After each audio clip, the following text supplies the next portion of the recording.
Olá a todos do canal do professor Paulo Moés Correia. Hoje eu estou aqui para falar um pouco sobre o Festival dos Botos de Maraã. É um festival que acontece no interior aqui do estado do Amazonas, no município de Maraã, na região do Rio Japurá. É o festival que eu divulgo aqui no canal A Missão 2. Eu postei imagens de vários anos do festival e também muitas músicas, tanto dos dois grupos que se apresentam. Um é chamado de Associação Folclórica Boto Tucuxi, de Maraã, e o outro é chamado de Associação Folclórica Boto Vermelho, de Maraã. O festival começou a ser realizado no ano de 2006.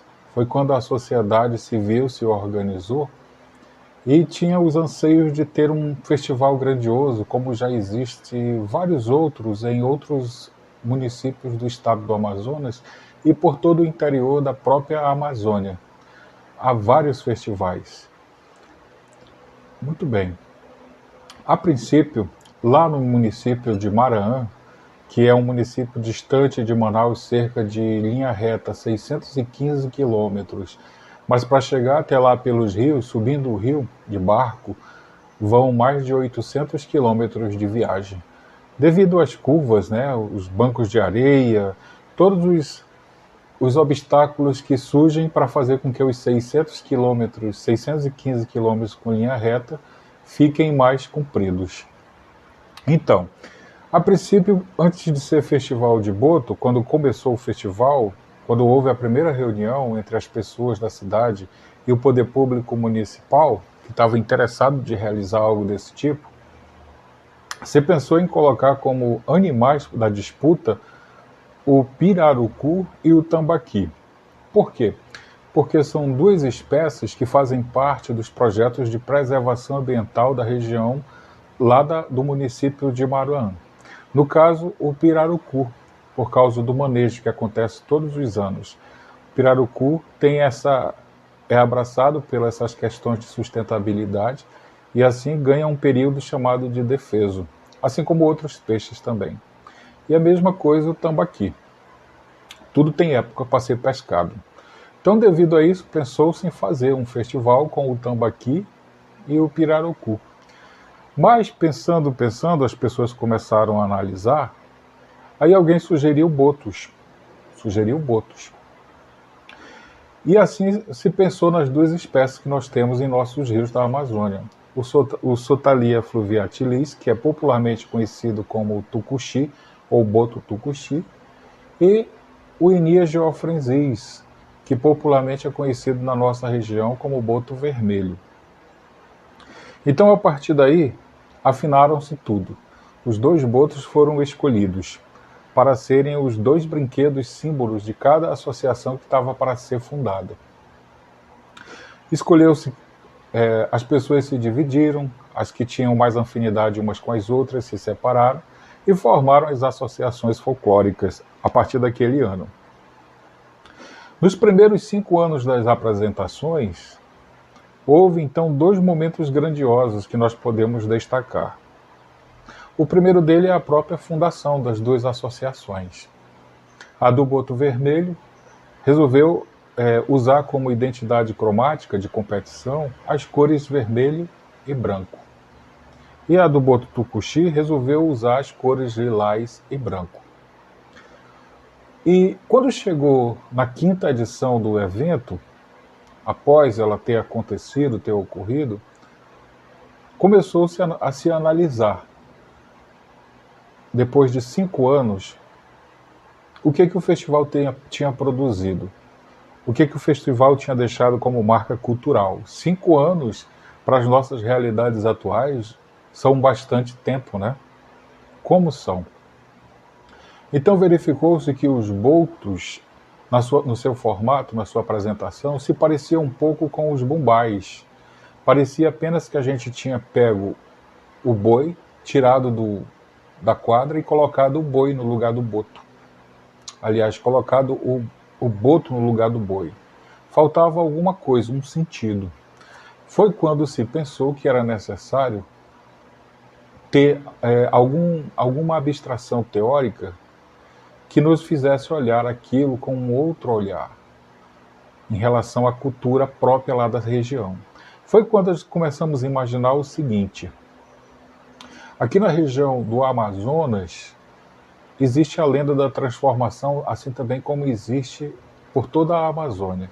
Porém, ao Boto Tucuxi, existe uma outra lenda, que não é muito divulgada, que é pouco falada, mas ela permanece na memória cultural da população. É quando falam que o Boto Tucuxi, ele é um boto que não faz maldade com as pessoas. Esse é o senso comum. É um boto que é simpático ao olhar do caboclo, ao olhar de todos. O tamanho dele é bem menor que o do outro boto, do boto vermelho. Os tucuxis machos não passam de 1,5 m. Eles andam em bando de até 10 indivíduos. E sua fêmea chega a 1,20 m. Ela é bem pequena e os seus filhotes também nascem bem pequenos. Enquanto isso, o boto vermelho ele chega a quase 3 metros e a sua fêmea também é tão grande quanto. E os filhotes são maiores. E essa anatomia do boto é que deu a ideia um dia para o homem de que ele se transformasse em ser humano. É uma ideia que vem há quase 300 anos sendo divulgada.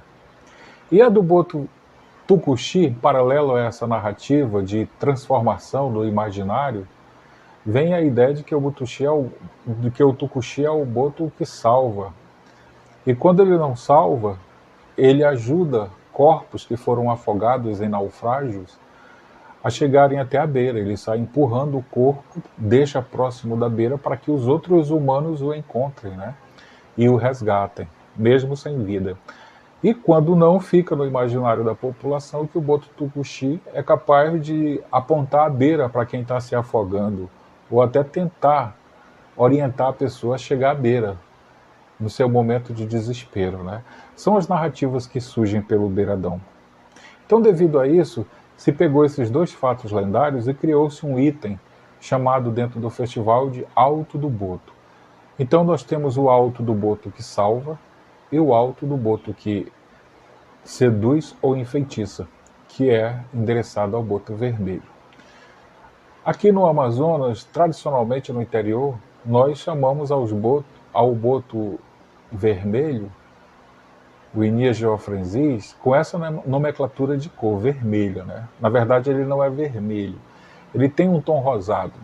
Essa expressão vermelho, segundo o que foi publicada numa revista do INPA, alguns anos atrás, diz respeito ao momento em que Alexandre Rodrigues Ferreira, a partir de 1790, veio fazer a sua famosa viagem filosófica aqui na região. E um dia ele estava no Rio Negro e avistou, era um horário em que os raios do sol estavam refletindo dentro das águas do Rio Negro. Aí ele avistou um boto vermelho dentro da água. E os raios do sol refletido deram uma tonalidade avermelhada à pele daquele animal. E por causa disso ele falou a expressão de boto vermelho, que ficou sendo, a partir daquele momento, há 300 anos atrás praticamente, ficou sendo repetida.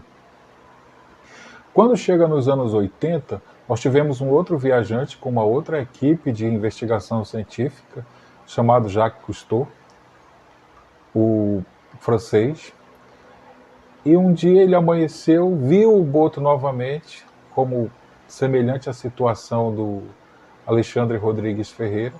Ele viu o boto dentro d'água, só que para ele o boto pareceu cor-de-rosa. Então, naquele momento, ele falou essa expressão, boto cor-de-rosa, que também permaneceu, mas na mídia. E até hoje a mídia, desde os anos 80, da época de Jacques Cousteau até hoje, a mídia costuma chamar de boto cor-de-rosa ao nosso boto vermelho. Também existe no estado do Pará, na vila de Alter do Chão, um outro festival que é pioneiro, que nasceu em 1998, junto com o festejo do Sairé, né? Existe o Festival dos Botos lá do Sairé, que é chamado de Festival do Sairé. Que existe até essa literatura aqui, O Berço do Sairé, escrito pelo professor Edberto Ferreira, originário lá da vila de de Alter do Chão. Pois bem, mas aqui nós achamos melhor deixar o nome tradicional, Boto Vermelho, uma vez que já existe um festival que tem o nome de Boto Cor-de-Rosa. É uma boa estratégia de marketing, né? Expressar, uma vez que a mídia conheceu esse animal aqui da Amazônia por essa nomenclatura atualmente. E nós aqui da região do Amazonas resolvemos deixar pelo nome tradicional mesmo. O festival esse ano chega a seus 15 anos de fundação. É um festival muito divertido, ele eleva a autoestima das pessoas na cidade, faz com que as pessoas fiquem encantadas com a festa, pela grandiosidade do espetáculo. É o único espetáculo que tem toda essa grandiosidade, como vocês veem aí, algumas imagens, que causa um grande entusiasmo nas pessoas, que faz com que os olhos se preencham, né, com essas imagens todas, que são imponentes, muitas indumentárias coloridas, alegorias, coreografias. O festival já foi realizado 8 vezes nos últimos 15 anos. Em alguns anos deixou de ser realizado. A última realização foi no ano de 2018. Desde lá não teve mais, principalmente por causa da pandemia, que já se vão quase 2 anos. Mas o povo aguarda uma próxima oportunidade para realizar esse festival, que é muito divertido. Ele provoca uma interação muito grandiosa entre as pessoas, cria fortes laços de amizade entre todos. E fora isso, ele abre muitas portas para as questões para o desenvolvimento econômico, uma vez que só depois que o festival foi implantado na cidade é que se chegou à primeira rede de telefonia móvel, em 2010. Fazem 11 anos, né? Há pouco tempo o povo da cidade começou a usar telefonia móvel, que, diga-se de passagem, né, precisa melhorar bastante, infelizmente. Não é ainda um serviço como deveria ser, mais abrangente. Mas, enfim, o festival acontece, ele aconteceu, cada boto, nas 8 edições que teve, conseguiu 4 vitórias e estão empatados. Então a gente aguarda um próximo festival onde os botos poderão disputar esse pentacampeonato. Um deles vai vencer, né? Quem viver, verá. Eu fico feliz de ter falado um pouco sobre esse festival e até uma próxima oportunidade.